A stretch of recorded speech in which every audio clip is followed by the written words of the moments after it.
Bismillahirrahmanirrahim. Assalamualaikum warahmatullahi wabarakatuh. Waalaikumsalam warahmatullahi wabarakatuh. Bagaimana kabar kalian? Alhamdulillah baik. Alhamdulillah. Kita mulai pertemuan pada kali ini. Alangkah baiknya kita berdoa. Berdoa di dalam hati dimulai.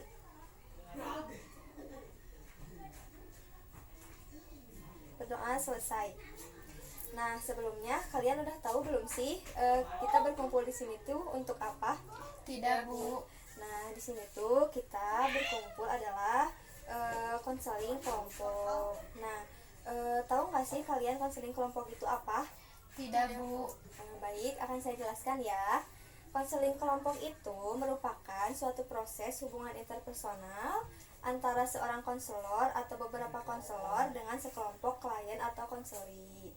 Nah, menurut Corey dalam Budi Astuti 2012 menjelaskan bahwa konseling kelompok lebih memberikan perhatian secara umum pada permasalahan-permasalahan jangka pendek dan tidak terlalu memberikan perhatian pada treatment gangguan perilaku dan psikologis. Nah, konseling kelompok ini sendiri memfokuskan diri pada proses interpersonal dan strategi penyelesaian masalah yang berkaitan dengan pemikiran, perasaan, dan perilaku yang disadari. Nah, metode yang digunakan adalah dukungan dan umpan balik atau feedback interaktif dalam sebuah kerangka berpikir saat itu juga.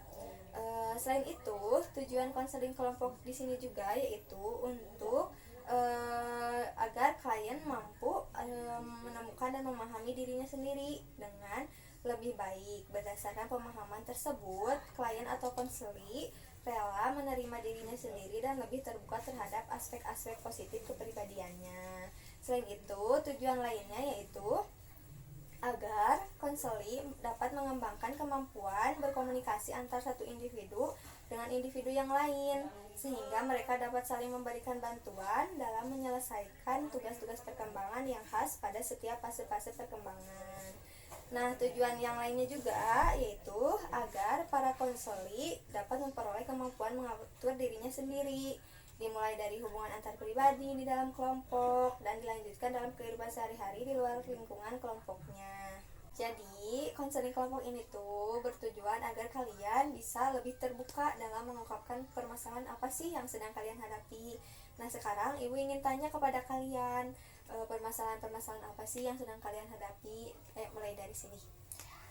Sejak awal masuk sekolah, saya merasa tidak percaya diri. Seperti saya susah akrab dengan teman sekelas saya, Bu. Ini Jadi begini Bu, ketika saya disuruh presentasi oleh guru saya merasa kurang percaya diri ketika dilihat oleh orang-orang di kelas saya. baik. Nah, jadi permasalahan kalian tuh dalam hal percaya diri kan ya. Nah, sekarang bisa diceritakan nggak bagaimana sih suasana di kelas kalian? Dari sini.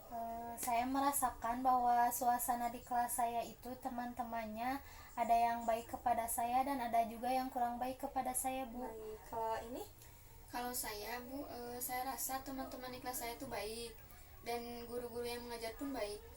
baik. Baik. Apa ada yang membuat kalian merasakan hal tersebut? Mulai dari sini. Ada, Bu. Saya merasa sangat sulit membuka diri saya sehingga saya sulit untuk berinteraksi dengan teman-teman sekelas saya, Bu. Kalau ini Ada Bu, saya rasa saya kurang yakin berinteraksi dengan teman-teman saya. baik. Apakah kalian merasa nyaman dengan hal tersebut? Tentu tidak, Bu. Baik. Apa sih yang menjadi harapan kalian dalam permasalahan ini? Dimulai dari sini.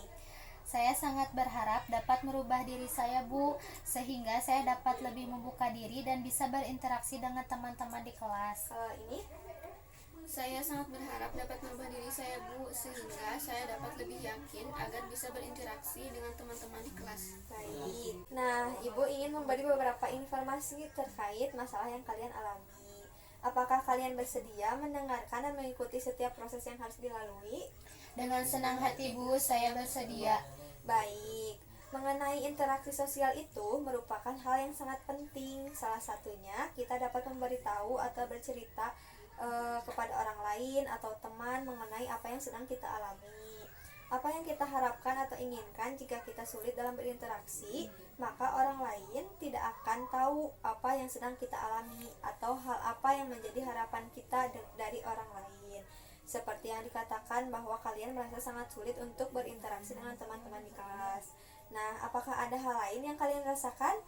Hanya itu saja, Bu. Baik, jika seperti itu. Kemudian, apa ada hal yang kalian usahakan dalam mengatasi permasalahan tersebut?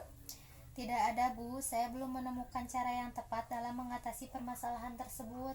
Baik, mari kita bedah satu persatu ya mengenai solusi yang kalian butuhkan terlebih dahulu. Kalian harus memahami pentingnya interaksi sosial. Seperti yang kalian tahu bahwa kita memerlukan interaksi sosial satu sama lain, yaitu dengan cara meningkatkan kemampuan untuk menyatakan dan mengekspresikan diri, sehingga kalian dapat lebih mudah dalam berinteraksi dengan teman-teman di kelas. Nah, begini ya, yang harus dilakukan adalah dengan berlatih dan berlatih. Dimulai dari hal terkecil yang bisa kalian lakukan, seperti menyapa teman, menanyakan kabar, menanyakan hal apa yang teman kalian alami, dan memberi balasan cerita serupa walaupun hanya beberapa kalimat, dan alangkah baiknya harus sering dilakukan. Tetapi bagaimana apabila kami tidak memiliki keberanian akan hal tersebut, Bu? Baik, kalian harus melawan sikap seperti itu. Dengan begitu, kalian dapat mengatasi masalah yang dialami. Kalian bisa melakukannya dari hal terkecil dan sederhana. Mulai saat ini, kalian harus belajar memulai percakapan, mengajukan pertanyaan kepada orang lain, dan harus belajar mengekspresikan perasaan suka dan tidak suka. Baik, Bu, kami akan mencoba memulai melakukan hal tersebut. Alhamdulillah, jika kalian sudah memiliki motivasi dan kepercayaan diri untuk memulai dalam merubah sikap. Berproses saja dari hal terkecil, dan seiring berjalannya waktu, kalian harus pandai dalam menyatakan perasaan, menyatakan pendapat secara jelas, tegas, jujur, apa adanya, mampu menolak permintaan yang dirasa tidak baik, dan belajar untuk meminta tolong pada teman saat kalian membutuhkannya. Baik, sebagai kesimpulan akhir dari pembicaraan kita, dapat Ibu kemukakan bahwa kalian mempunyai masalah terkait interaksi sosial. Setelah pembicaraan kita tadi, kalian akan berusaha menerapkan perilaku yang kalian harapkan demi menjadi pribadi yang lebih bisa berinteraksi sosial dengan baik. Ibu rasa cukup pertemuan hari ini. Ibu tunggu perkembangan dari kalian. Ibu yakin kalian bisa melakukannya. Baik, Bu. Terima kasih untuk waktunya hari ini. Baik, terima kasih kembali ya saya kepada kalian. Saya juga merasa senang bisa berbicara banyak dengan kalian. Sekian dari saya. Wassalamualaikum warahmatullahi wabarakatuh. Waalaikumsalam warahmatullahi wabarakatuh.